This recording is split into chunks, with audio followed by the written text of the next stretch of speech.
여러분 안녕하세요. 한국에서 살다가 20대 후반에 캐나다에 혼자 건너와서 지금은 캐나다 공직에서 근무 중인 동유입니다. 오늘은 지원자분들의 영문 이력서를 제가 직접 코칭해드리는 이력서 컨설팅 그 두 번째 케이스인데요.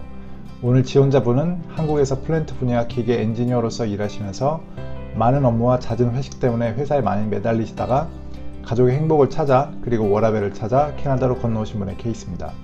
그분의 이력서를 보기에 앞서 오늘의 영상처럼 이 채널에서는 영어권 전문직 취업이나 진로, 유학, 그리고 이민과 관련해서 다른 어떤 곳에서도 찾기 힘든 귀한 정보들을 앞으로도 많이 공유할 예정이니까 구독 버튼 눌러서 많이 찾아와 주시기 바라고요. 그럼 오늘 지원자분의 이력서를 계속해서 살펴보도록 하겠습니다. 일단 이분의 이력서는 전체적으로 제일 먼저 눈에 띄는 것이 지난번에 컨설팅 받으신 분과는 다르게 이력서 전체적으로 엔지니어라는 전문가로서의 전문성이 많이 느껴지는 이력서입니다. 미국의 프로페셔널 엔지니어인 PE와 프로젝트 매니지먼트 관련 자격증인 PMP를 취득하셨고 그것들을 이름 옆에 적으신 것을 시작으로 이름 바로 아래 프로파일 항목에 제가 지난번 영상에서 말씀드렸던 대로 본인이라는 상품을 간단하게 요약해서 헤드라인처럼 보이게 하는 그런 내용을 넣으셨습니다. 그 아래도 보시면 ASM이나 ASTM 같은 전공 관련 스탠다드들, 엔지니어링이나 3D 모델링 소프트웨어 등을 적어 놓으신 것도 눈에 띄고요. 그리고 아래 잡 디스크립션에도 보시면 본인의 업무에 대한 설명이나 실무자들은 알 수 있는 업무 관련 용어들도 여기저기 보입니다. 두 번째 페이지에 보시면 본인이 참여했던 프로젝트들에 대해서도 각각에 대한 프로젝트 설명과 본인이 어떤 포지션에서 어떤 쪽으로 업무를 맡았었는지에 대한 설명도 있습니다. 그리고 페이지 마지막에는 PE와 PMP 자격증 그리고 학력에 대해서 적어 놓으셨고요.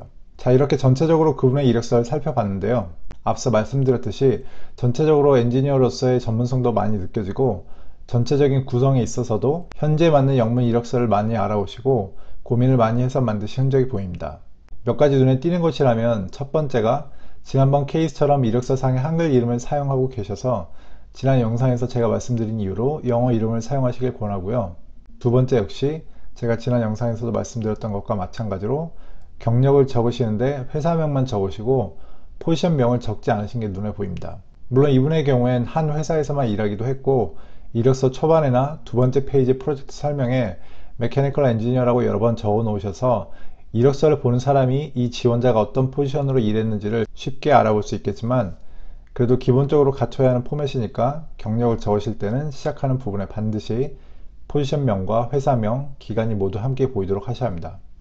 마지막으로 한 가지만 더 말씀드리자면 참여 프로젝트에 대한 부분이나 이력서 초반에 프로파일이나 스킬즈라는 항목 등에 본인이 하셨던 프로젝트들의 규모를 짐작해 볼 수 있는 프로젝트 비용이나 본인이 참여했던 장비들의 캐파시티 등을 수치적으로 표현하시는 것이 좋습니다.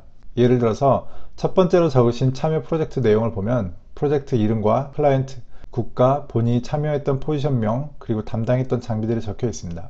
그런데 사실 이 내용을 이런 이름들을 모르는 사람이 보면 담당했던 장비명 외에는 사실 이게 어떤 프로젝트인지 감을 잡기 힘듭니다. 많은 분들이 이해하기 쉽게 다른 예를 들어보자면 캐나다 사람들이 프로젝트명 롯데월드 타워, 국가 한국, 클라이언트는 롯데 이렇게 적혀 있는 것을 보면 이게 어떤 프로젝트인지 감을 잡기 힘듭니다. 그런데 이것을 지상 123층, 높이 555m의 상업 건물, 건설 비용 $3 billion이라고 적어 놓는다면 프로젝트명을 모르는 사람이 읽어봐도 어떤 규모의 프로젝트인지 쉽게 알 수 있고 그렇기 때문에 이 지원자가 어떤 환경에서 일을 했는지를 가늠하기가 훨씬 더 쉬워지며 이력서 내용을 이해하는 데도 도움이 됩니다.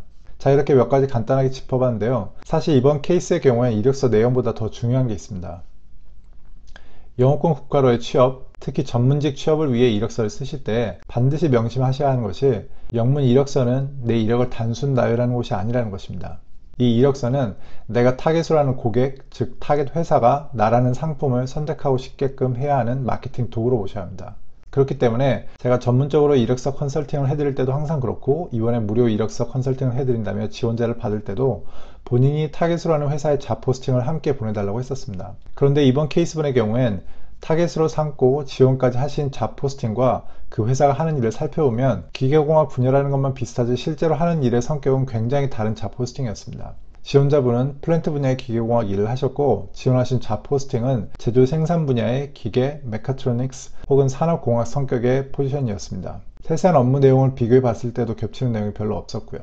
앞서 말씀드렸듯이 이 이력서는 마케팅 도구로 보셔야 합니다. 마케팅이란 어떻게 보면 나라는 상품보다도 고객이 어떤 것을 원하는지가 더 중요합니다. 그리고 그것을 파악한 후에 나라는 상품이 제공해 줄 수 있는 가치를 고객의 니즈에 맞춰 어떤 스토리로 어떻게 풀어나갈지를 고민해야 하는 것이고요.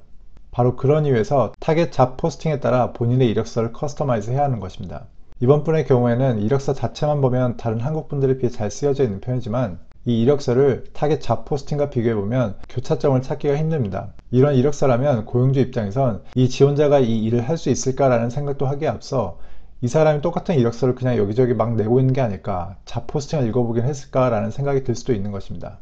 오늘 이 짧은 영상을 통해 어떻게 바꿔 쓰는 게 좋겠다고 자세히 말씀드리지는 않겠지만 기본적으로 이 잡 포스팅을 보시고서 본인이 해왔던 업무 혹은 해오지는 않았지만 어떤 업무인지 혹은 어떤 원리나 이론인지를 파악할 수 있는 것들이 있다면 그런 것들을 이력서에서 살려서 쓰셔야 합니다. 예를 들어 이 잡 포스팅에서 Key Performance Indicator 즉 KPI랄지 퀄리티 관련, Root Cause Analysis, Manufacturing Process, 카이젠, kanban 등 생산 제조 분야에서 볼 수 있는 그런 용어들이 많이 있는데 본인이 그동안 해왔던 업무나 예전에 배웠던 것들과의 교차점이 있는지를 잘 생각해 보시는 것이 큰 도움이 됩니다. 사실 제가 캐나다에 와서 지금까지 밟아왔던 커리어가 바로 이런 전략을 잘 쓴 결과라고 보시면 됩니다.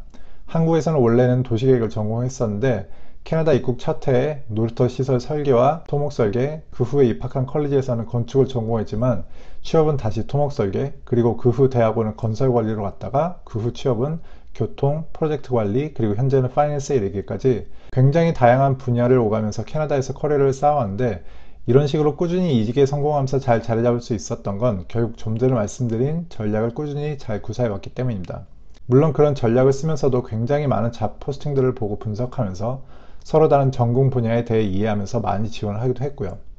지원자분께서 아직 구직 활동을 시작한 지 얼마 되지 않아 보이시는데 그래도 실력도 있으시고 이미 준비도 잘 하고 계시니까 차분히 마음을 먹고 옵션을 최대한 열어두고 많이 지원해 보신다면 조만간 꼭 좋은 기회가 찾아올 거라 믿습니다. 자, 그럼 오늘의 이력서 컨설팅 영상은 여기까지고요. 여기 유튜브 채널 외에도 제 블로그와 네이버 카페를 통해서도 캐나다나 기타 해외 취업, 유학, 진로에 대한 정보를 많이 얻어가실 수 있으니까 아래 설명란에 링크를 통해서 많이 찾아와 주시기 바랍니다. 그리고 혹시나 더 전문적인 1대1 도움이 필요하신 분들은 유료 컨설팅 신청도 가능하니 아래 설명란에 적힌 이메일로 연락 주시기 바랍니다. 그럼 오늘 영상이 도움이 되셨다거나 앞으로도 제 영상을 계속해서 찾아오고 싶으신 분들은 꼭 좋아요와 구독하기 부탁드리고 그럼 다음 영상에서 또 뵙겠습니다. 감사합니다.